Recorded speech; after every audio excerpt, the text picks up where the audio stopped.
Hi friends, welcome back to our channel. எல்லோரும் எப்படி இருக்கீங்க? கண்டிப்பாக நல்லா இருப்பீங்க நம்புகிறேன். இன்றைக்கி நம்ம சேனலில் டே டு டே லைஃப்பில் நம்ம எல்லாருக்குமே ரொம்ப யூஸ்ஃபுல்லாக இருக்கக்கூடிய கிச்சன் டிப்ஸ் அண்ட் ட்ரிக்ஸ் தான் ஷேர் பண்ணியிருக்கேன். ஸோ வீடியோ இன்ட்ரெஸ்டிங்காக இருக்கும், ஸ்கிப் பண்ணாமல் ஃபுல்லாக பாருங்கள்.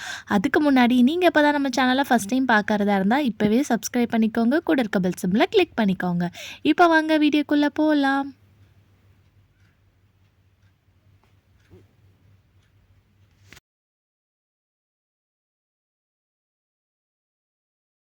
ஃபர்ஸ்ட் டிப் என்னன்னு பார்க்கலாம்.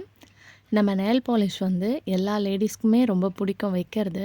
பட் சம்டைம்ஸ் அது வச்ச உடனே வந்து பார்த்திங்கன்னா, நம்ம மறந்து போய் ஏதாவது எடுத்தாலோ வேலை செஞ்சாலோ உடனே வந்து பார்த்திங்கன்னா, அது ஒரு மாதிரி கலைஞ்சு போய் ஒரு மாதிரி அசிங்கமாக இருக்கும்.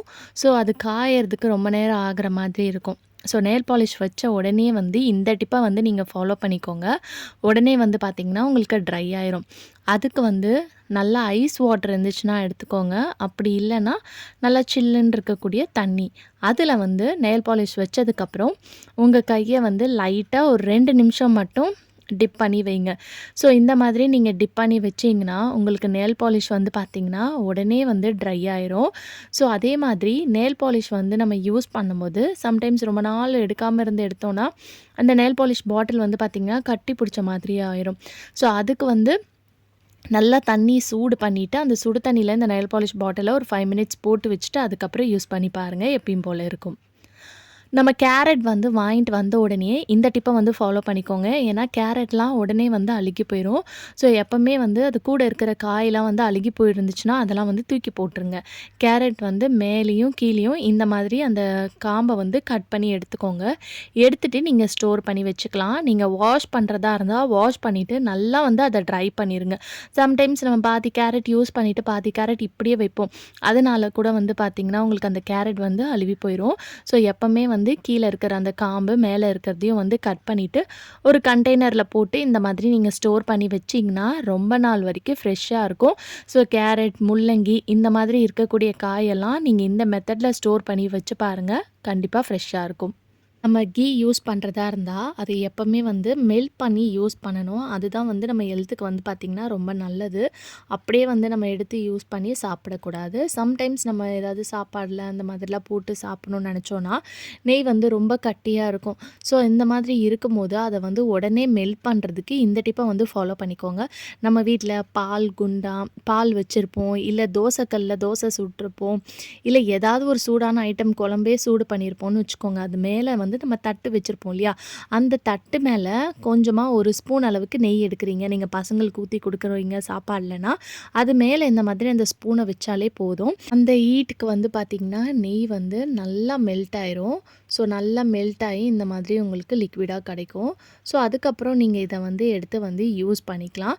ஸோ கண்டிப்பாக இந்த டிப் பிடிச்சிருந்துச்சுன்னா இந்த வீடியோக்கு ஒரு லைக் கொடுங்க. அடுத்த டிப் என்னென்னு பார்க்கலாம். நம்ம பப்பாயா வந்து பாதி வந்து கட் பண்ணிவிட்டு பாதி வந்து நம்ம அப்படியே ஸ்டோர் பண்ணி வைப்போம். நம்ம அப்படியே ஸ்டோர் பண்ணி ஃப்ரிட்ஜில் வச்சுட்டு நெக்ஸ்ட் டைம் எடுத்து பார்க்கும்போது நம்ம கட் பண்ண எடுத்த அந்த போர்ஷன் மட்டும் வந்து பார்த்திங்கன்னா அதோட ஸ்கின் ஒரு மாதிரி இருக்கும் இல்லையா. ஸோ அதை அவாய்ட் பண்ணுறதுக்கு நம்ம ஃபுட் கவர்லாம் வந்து பேக் பண்ணுறதுக்கு வந்து வச்சுருப்போம் இல்லையா, அந்த கவரை வச்சு ஒன்று பேக் பண்ணி நீங்கள் ஃப்ரிட்ஜில் வந்து வச்சுக்கோங்க. அப்படி இல்லைன்னா ஏதாவது ஒரு கண்டெய்னரில் போட்டு இதை வந்து ஸ்டோர் பண்ணி வச்சுக்கலாம். அந்த அளவுக்கு பெரிய கண்டெய்னர் வந்து ஸ்டோர் பண்ணுறதுக்கு இல்லைன்னா நம்ம நார்மலாக இந்த பப்பாயா ஸ்டோர் பண்ணுறதுக்கு ஏற்ற மாதிரி நம்ம வீட்டில் வெசல்ஸ் வச்சுருப்போம் இல்லையா, அதை எடுத்துகிட்டு இந்த மாதிரி தலைகீழ கவுத்த மாதிரி வச்சுருங்க. ஸோ இந்த மாதிரி வைக்கும்போது உங்களுக்கு அந்த ஸ்கின்ல வந்து பார்த்திங்கன்னா ஒரு மாதிரி சேஞ்ச் ஆன மாதிரி இருக்கும் இல்லையா, அது வராமல் இருக்கும். ஸோ நம்ம டேரெக்டாக அப்படியே கொண்டு போய் ஃப்ரிட்ஜில் வைக்காமல் இந்த மாதிரி ஒரு பாத்திரத்தில் கீழே பார்த்த மாதிரி, அதாவது கவுத்து வைக்கணும். இந்த மாதிரி வச்சிங்கன்னா ஃப்ரெஷ்ஷாக இருக்கும். ட்ரை பண்ணி பாருங்கள்.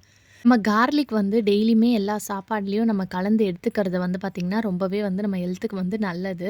நம்ம சம்டைம்ஸ் வந்து கொஞ்சமான அமௌண்ட்டான பூண்டு வந்து நம்ம எடுத்துக்கணுன்னா அதை வந்து நம்ம மிக்சியில் போட்டு அரைச்சிட்டுலாம் இருக்க முடியாது. இஞ்சி பூண்டு நசுக்கிற கல்லில் வந்து யூஸ் பண்ணிக்கலாம். அப்படி இஞ்சி பூண்டு நசுக்கிற கல்லுமே வந்து உங்ககிட்ட இல்லைன்னா இந்த டிப்பை வந்து ஃபாலோ பண்ணிக்கோங்க. நீங்கள் பேச்சுலராக இருந்தீங்கன்னா கூட கண்டிப்பாக இந்த டிப் உங்களுக்கு ரொம்ப யூஸ்ஃபுல்லாக இருக்கும்.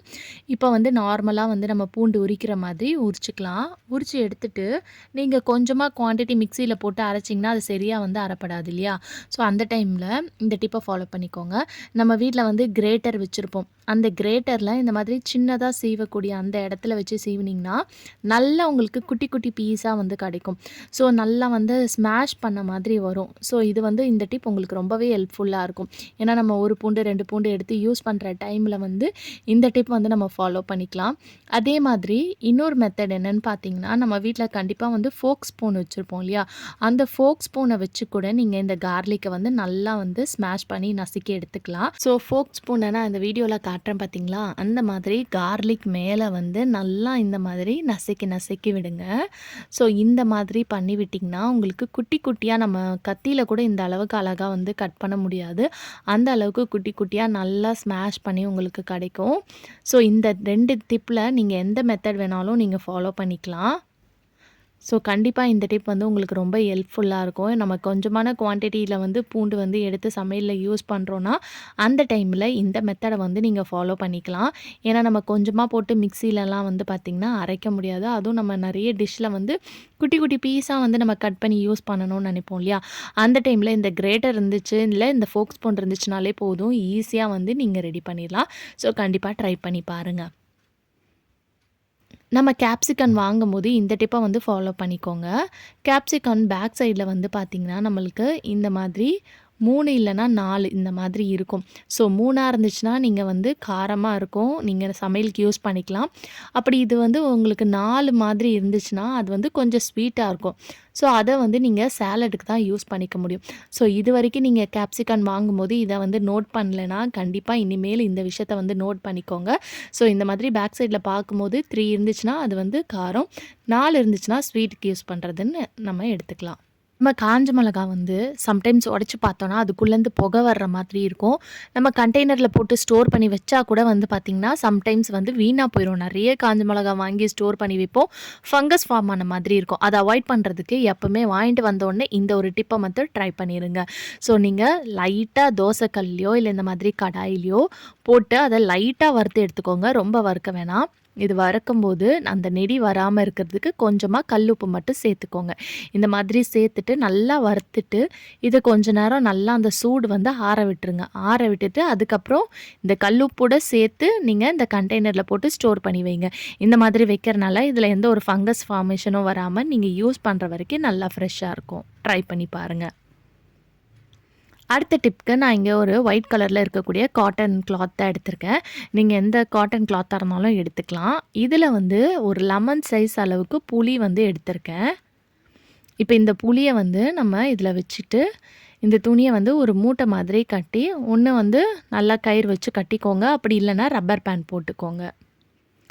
ஸோ நல்லா டைட்டாக வந்து ரப்பர் பேண்ட் போட்டுட்டிங்கன்னா அது வெளியே வராமல் இருக்கும். இது எதுக்குன்னு பார்க்கலாம். நம்ம வீட்டில் தோசைக்கல்லில் வந்து பாத்தி போட்டதுக்கப்புறம் தோசை வந்து ஊற்றினோன்னா வரவே வராது, ஒரு மாதிரி ஒட்டி பிடிக்கும். அதை அவாய்ட் பண்ணுறதுக்கு இந்த டிப்பை வந்து நீங்கள் ஃபாலோ பண்ணிக்கோங்க. இப்போது ஒரு கிண்ணத்தில் வந்து நான் கொஞ்சமாக வந்து எண்ணெய் ஊற்றியிருக்கேன். இப்போ இதில் வந்து நம்ம ரெடி பண்ணி வச்சுருக்க அந்த மூட்டையை நல்லா டிப் பண்ணிக்கோங்க. நீங்கள் சப்பாத்தி சுட்டு முடித்ததுக்கப்புறம் அதை நல்லா க்ளீனாக வாஷ் பண்ணிவிட்டு அதுக்கப்புறமா இந்த மாதிரி ஒரு கோட்டிங் மாதிரி கொடுத்து வச்சுருங்க. ஸோ இந்த மாதிரி சுற்றி நல்லா தேய்ச்சி விடுங்க. இந்த மாதிரி ஒரு கோட்டிங் மாதிரி கொடுத்து விட்டிங்கன்னா நீங்கள் நெக்ஸ்ட் டைம் தோசை சுடும்போது உங்களுக்கு நல்லா தோசை வந்து பார்த்திங்கன்னா ஒட்டாமல் வரும். லைட்டாக அந்த கிண்ணத்தில் இருக்கக்கூடிய எண்ணெயை டிப் பண்ணி இந்த மாதிரி ஃபுல்லாக தோசைக்கல் ஃபுல்லாக வந்து தேய்ச்சி விடணும். ஸோ இந்த மாதிரி மெயின்டைன் பண்ணிங்கன்னா உங்கள் தோசை வந்து சூப்பராக மொறுமொறுன்னு வரும். இதை வந்து நீங்கள் ஒரு கண்டெய்னரில் போட்டு ஸ்டோர் பண்ணி வச்சுக்கலாம். ஸ்டோர் பண்ணி வச்சுட்டு நீங்கள் எடுத்து யூஸ் பண்ணிக்கலாம். ஸோ உங்கள் தோசைக்கல்லையும் தோசை சரியாக வராமல் ஒட்டி பிடிக்குதுன்னா கண்டிப்பாக இந்த டிப்பை ஃபாலோ பண்ணுங்கள். அதுக்கப்புறம் தோசை அழகாக வந்து பார்த்திங்கன்னா ஒட்டாமல் வரும். நீங்கள் எண்ணெய் ஊற்றணுன்ற அவசியம் கூட இல்லை, நல்லா மொறுமொறுன்னு சுட்டு எடுக்கலாம்.